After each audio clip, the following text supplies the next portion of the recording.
Welcome here. My name is Therese, and I really enjoy breakfast. I think breakfast is awesome because it can literally set the tone for your morning. Mornings for me are intense in the sense that I like them to be the most productive part of my day.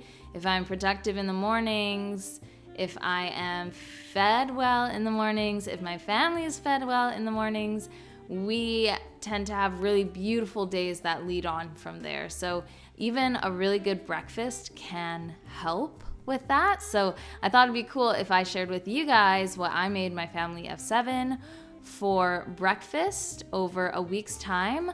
I'm sharing 4 breakfasts here. I know there's 7 days in a week, but we had one of these breakfasts twice, but I only filmed it once because I didn't think I should film it a second time.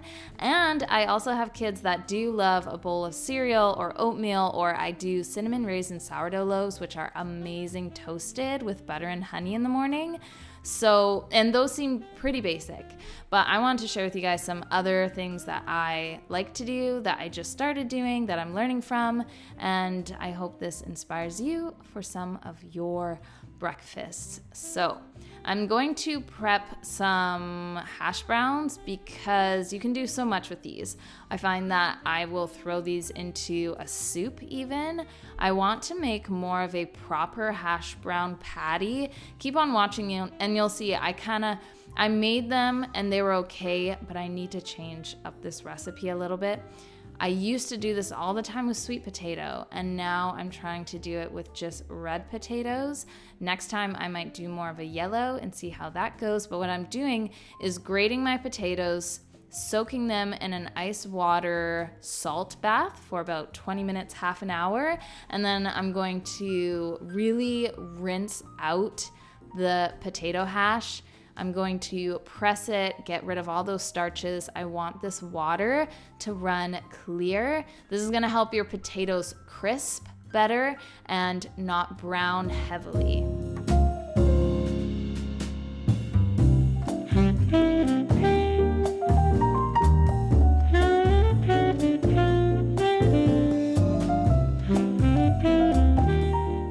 I want to press more of the water and the juices from my potato, so I'm just going to put it into a linen bag. You can use a cheesecloth, but actually this isn't linen, this is just a tea towel, but you can use anything. I'm going to put it in here, squeeze it as best as I can, and what I'm going to do is put this onto a cookie sheet.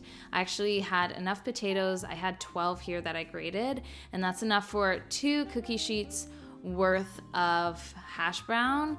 I am excited to try more recipes with this because now I got a nice huge bag of hash browns that I can do so much with, but I need to get a little bit creative beyond what I showed in this video.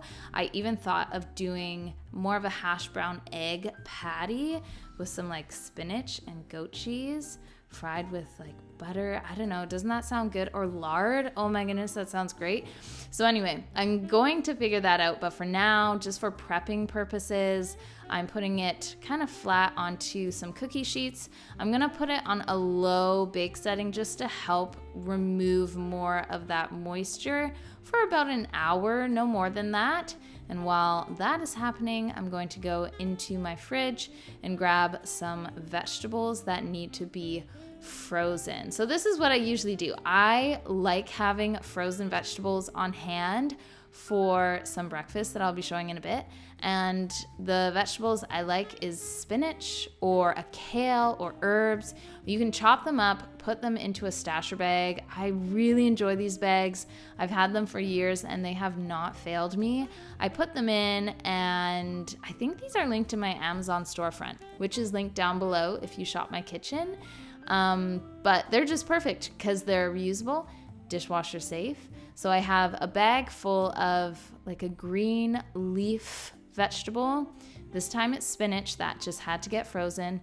And then to another stasher bag, I'm gonna add in some peppers and onions that are on their last legs. This is a great way to use up the vegetables that you have and also have some yummy breakfast prep ready to go. So I'm chopping up peppers, onions, and putting it all into my stasher bag for some yummy egg recipes.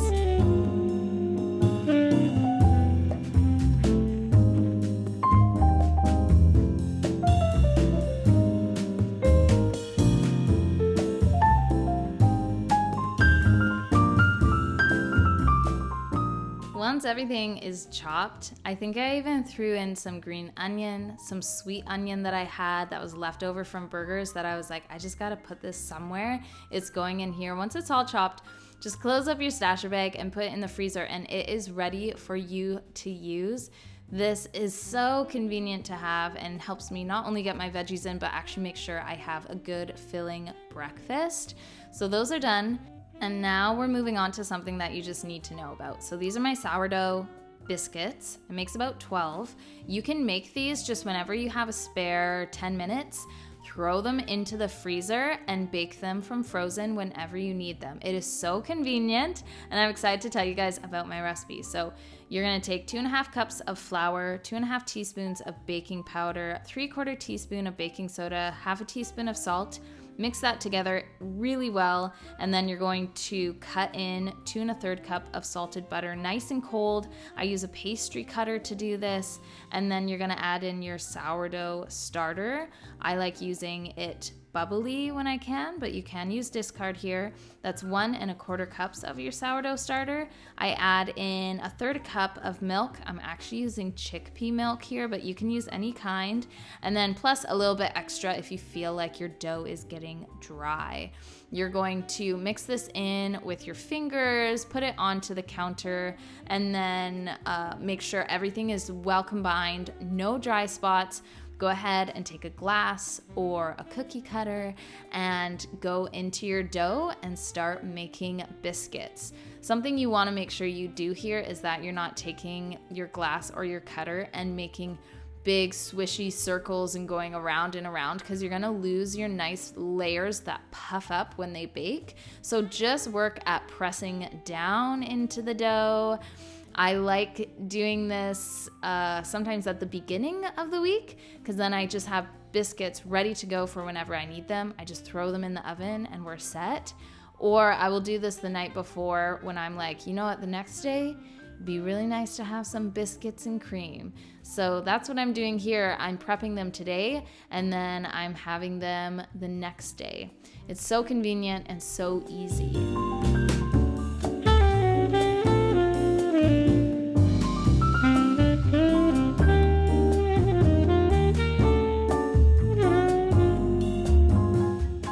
I like to flash freeze my biscuits for about 10-15 minutes before actually putting them into a freezer safe container. I still line them with parchment paper in between just so they don't stick.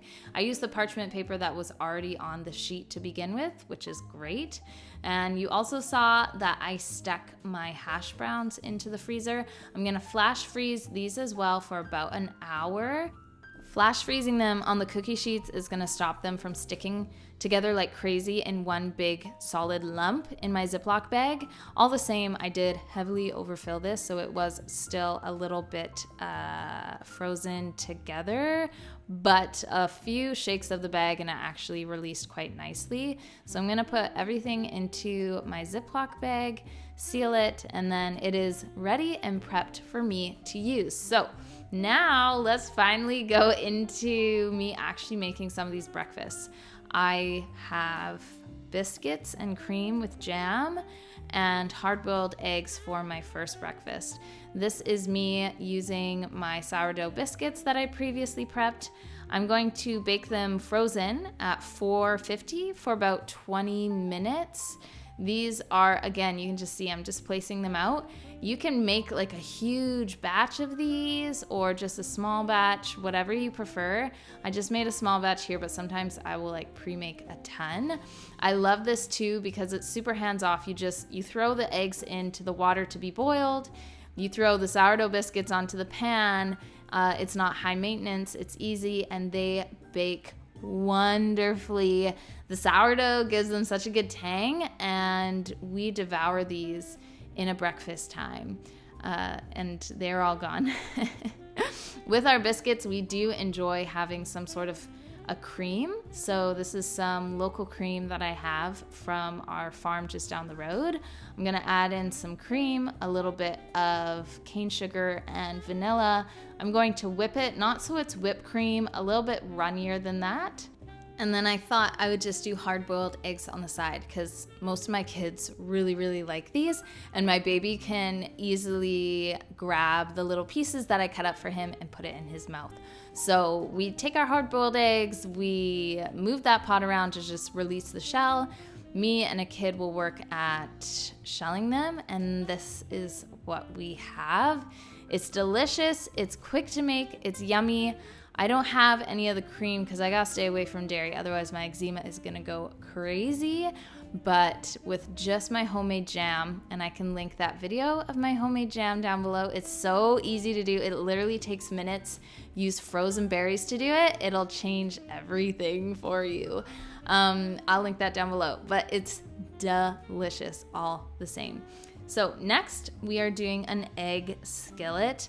I love cooking on my cast iron pan because it gives a good flavor. It's awesome for iron as well and other benefits. If you look up cast iron benefits, it's actually beautiful. So cooking on a cast iron pan is awesome for the family. I like doing an egg skillet because it's one dish, it's easy to clean, it's easy to make, and again, you put all the ingredients in and then you just leave it. You don't have to maintain it or watch it. It's simple. So we have some local eggs that we're gonna put in. I also have some local, it's like smoked turkey that's made at the farm. It is so good. I'm adding in some of that frozen spinach, you guys, that I already had pre-prepped. And then the veggies, the peppers and the onions that were frozen. I'm gonna add that to my skillet. It is such an easy thing to do. I also love goat cheese. So this is goat feta cheese, and my entire family enjoys it as well. I like sprinkling some herbs, some salt and pepper on the top, and then I'm gonna bake it at 350 until it's no longer jiggly, which takes about 15 minutes, maybe, not even, and it's something that all of us can enjoy. I'll sometimes do 2 skillets, but this time I just did 1 because we did have some toast on the side as well.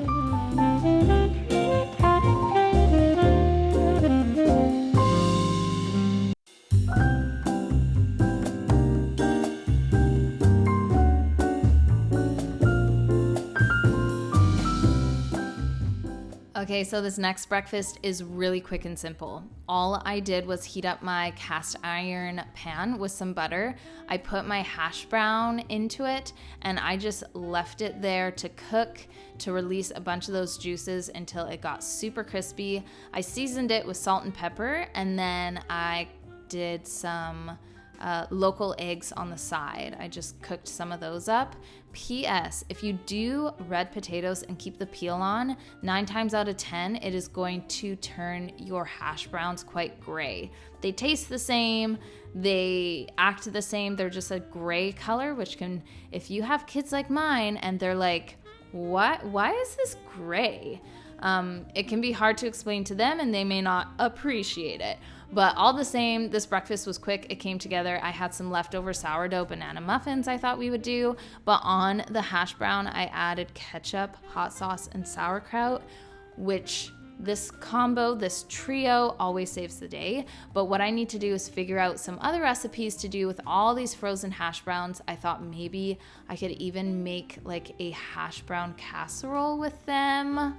Doesn't that sound kind of good? Anyway, if you have any ideas on what I should do with these hash browns, let me know in a comment down below, because that day we were not built for creativity, just getting things done, efficiency. Today, I wanted to show you guys my flatbread egg. This is one of my favorite breakfasts to do. Again, we're pulling out those frozen veggies we had previously. You're gonna crack some eggs into your pan, add in your frozen spinach, add in your frozen veggies, and then any other toppings. So I had some goat cheese, again, my goat cheese feta. If you're doing a feta, it is going to be a firmer cheese through your egg. If you do a straight up goat cheese, it's going to be very soft and quiche-like. So use whatever you have, but I prefer just a straight up goat cheese, but this is what I had, so this is what I was going to use. I used quite a heavy amount of that, as well as some local ham. which is just so divine in the morning. I am going to season it with a little bit of pepper and salt, and then I'm going to cover it and grab my flatbread. So my flatbread is my sourdough flatbread. I shared it before. I have that video linked down below. I talk about it all the time. I actually took out a 1/4 cup of white flour and replaced it with a 1/4 cup of whole wheat flour, and it tastes very good. I'm gonna fold my egg once it's cooked, place it onto my flatbread, fold my flatbread over, and then put it back onto the pan. This is a little bit more of a meal that you have to keep an eye on, but if you have multiple pans going at once, you can do multiples of these. My kids like when I just do ham, cheese, and egg for them, but me and Kieran do like the veggies. When it's all done, it's gonna be really hot, really crispy, maybe a little bit blackened. I love serving mine with hot sauce and sometimes spicy pickled peppers. These are so quick to make and they are extremely filling. I think having the protein, the carbs, if you add in avocado, that's some awesome fat right there. It's gonna keep you full and it just tastes great. So thank you for being here today and watching me and my yummy breakfast. Let me know what you want to see next down below, and I'll see you later. Bye.